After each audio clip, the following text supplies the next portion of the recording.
So I'm delighted to be joined for this Rail Safety Week podcast by Karen Bennett of Community Rail Network. Rail Safety Week is all about building safety together for our colleagues, our customers and our communities. And so it's really great to have you here with us, sharing a bit about the work that you do around rail safety. Yeah, I'm really glad to be here actually, because I think there's a lot of people in community rail that do a lot of work on rail safety. We have over 70 community rail partnerships across the country, and a lot of those do work with young people, teaching them how to stay safe on the railway.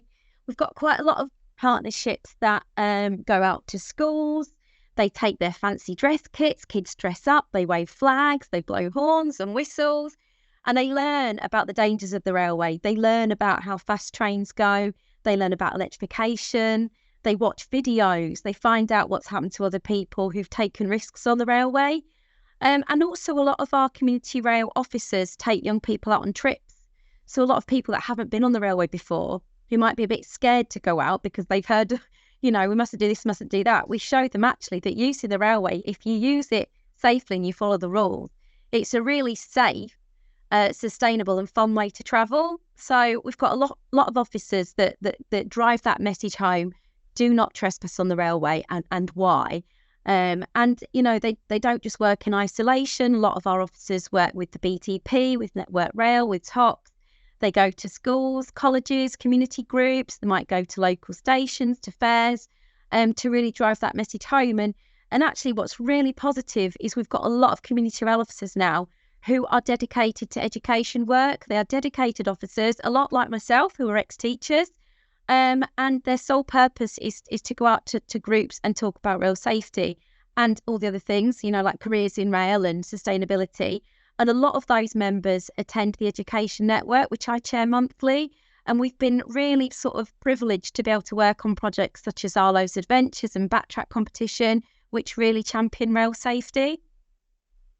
Thank you so much for sharing that. I mean, so important that children and their parents learn about the dangers of trespassing on the railway and how to respect it and navigate it and enjoy rail as well.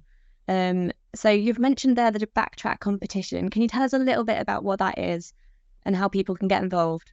Yeah, sure. So Backtrack competition is now in its 4th year. Can't believe it's 4 years going. It's a project that started during lockdown, actually, when officers wanted to combat the spiking trespassing during the first lockdown. And we thought, what should we do? Let's have a competition we can work on together. So that was put together by community rail officers who work dotted places across the country, who came together on Zoom. And it's changed slightly over the years, but this year we're working on the same sort of principles as last year. So we've got sort of 2 categories. The first is young people can design a social media graphic, a bit like a poster, that we can share on social media and on websites, real sort of eye-catching images of why it's dangerous to trespass. And the other part of the competition is to film a pledge video. So a couple of minutes, there's a pledge sheet in the form that they can download off the website. They can hold up the pledge and they can say, I will not trespass on the railway, and why. We know lots of young people love filming, they love being on TikTok, they love sending each other videos. So we really wanted to jump on that vibe. And this year, like all other years, we've got GoPros up for prizes. We've got rail cards to encourage people to use the railway. But really, we want young people to share the message with their peers that it's dangerous to trespass. And the great thing about Backtrack is it's created by Community Rail. Officers across the Community Rail network use it when they go to schools. There's resources on our website, slideshows to find out the facts of why it's dangerous to trespass. There's the sheets you can download. There's videos to watch, lots of inspiration. So yeah, fourth year going, and the competition closes on 30th September. So there's a lot of time over the summer for young people to get involved. And what's sort of the age range there? So we have had the open age range. We've had our under 11s, so that could be any age. We tried to be specific before, but we're like, actually, you know what? If a 3-year-old wants to take part, join in, get your pencils out. So we've got our under 11s category, and then we've got our 11 to 18-year-old category for our teenagers. And we've had some really lovely entries from young people who've been using computers and done some amazing graphics. And a lot of young people that want to get involved in careers in the railway industry have taken part in the competition. And it's a really nice first step for them to get involved. That's absolutely brilliant, and sounds like you've got lots of amazing resources there that people can use, which is great. for learning about safety on the railways and not to trespass. You've also mentioned Arlo's Adventures. So a wonderful book illustrated and written by Bessie Matthews. Can you tell us a bit more about the book? Yeah, sure. So we did a project, again in lockdown. A lot of these ideas came out of lockdown, called 100 Women, 100 Journeys, where we got 100 women to talk about a railway journey they'd been on to create an anthology of stories. And Bessie was one of our 100 women. And Bessie was always interested in writing a rail safety book. And because we'd published this book, she came to me, she's like, Karen, I really want to get some ideas out there. I love drawing, I love writing stories. I really don't know how to go about it. So as the Education Network, we decided to sort of get behind Bessie. We helped her with her ideas. We critiqued her drawings and said, oh, why didn't you do this? Why didn't you do that? As chair of the Education Network, I sort of took it on as project manager, got the funding for her. We made sure that we got the book out into print. We had 20,000 printed originally, and we've just put another order in for 50,000 more because it's been so popular.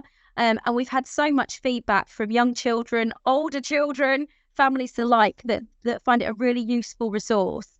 And I know loads of people now they take on Arlo. He's such a well-loved character in rail. And it's great because Bessie and I are now great friends. So we've been able to teach children how to stay safe and also create some sort of really positive relationships within the railway industry.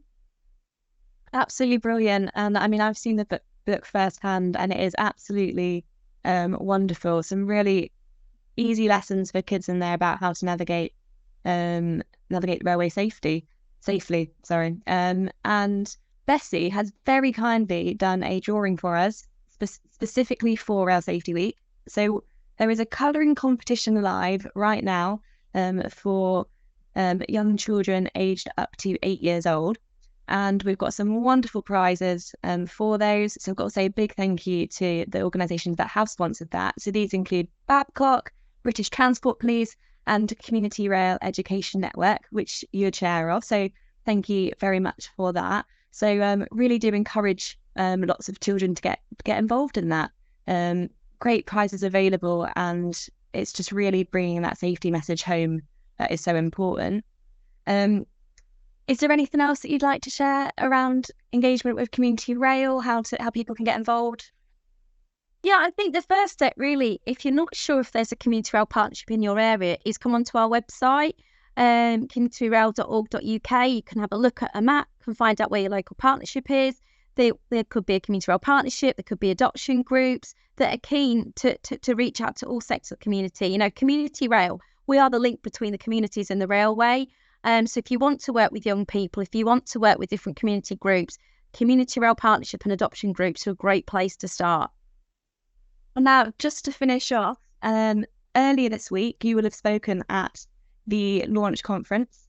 So we very much look forward to having seen you speak there. Can you tell us a little bit about what you will have covered? Yeah, I'm going to show a few photographs of all the great things that we do in community rail and how we sort of work on rail safety. Because I think, you know, one of the big things I know we're really trying to do in the industry is to get rail safety on the curriculum and really show schools how important it is. And actually, community rail partnerships are a really good resource to be able to sort of help schools achieve that objective. So I'm going to show some photographs of some really great work that happens across the network with all our fantastic officers who really inspire young people to use the railway, but to use the railway safely. Absolutely brilliant. And I want to say thank you so much for joining me for this podcast. And I look forward to seeing you on Monday the 26th. Thank you. See you soon.